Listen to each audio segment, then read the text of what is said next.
یہ لاہور سے یہ سوال ہیں، کچھ ایک بہن نے بھیجے ہیں، کہتی ہیں میرے ذہن میں یہ سوال رہتا ہے کہ آپ کو اکثر آقا کہہ کر مخاطب کیا جاتا ہے، اس لفظ کے معنی کیا ہیں اور کیا خدا کے علاوہ کسی کو آقا کہنا صحیح ہے؟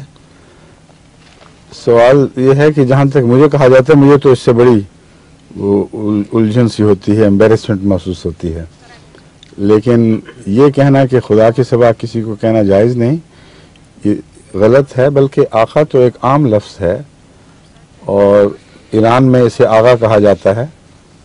اور اپنے بڑوں کے لیے سب وہاں آغا کا لفظ استعمال کرتے ہیں۔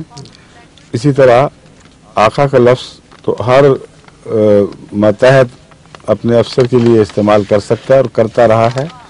اور اب بھی ہوتا ہے۔ جہاں تک مذہبی دنیا کا تعلق ہے، اس میں سب سے زیادہ پیارا اطلاق حضرت اقدس محمد رسول اللہ صلی اللہ علیہ وآلہ وسلم پر ہوتا ہے، جو ہم سب کے آقا ہیں، اور میں نے اپنے ایک نعت میں بھی یہی لفظ استعمال کیا ہے۔ تو اس کا شرک سے کوئی تعلق نہیں، عام روزمرہ انسانوں میں استعمال ہونے والا لفظ ہے، اور روحانی تعلق کے لحاظ سے اللہ تعالیٰ پر بھی یہ لفظ بولا جا سکتا ہے، لیکن یہ مراد نہیں ہے کہ آقا صرف خدا کا ایک خطاب ہے جو دوسروں پر اطلاق پا جائے تو اس سے شرک پیدا ہوگا۔ ظہور مہدی آخر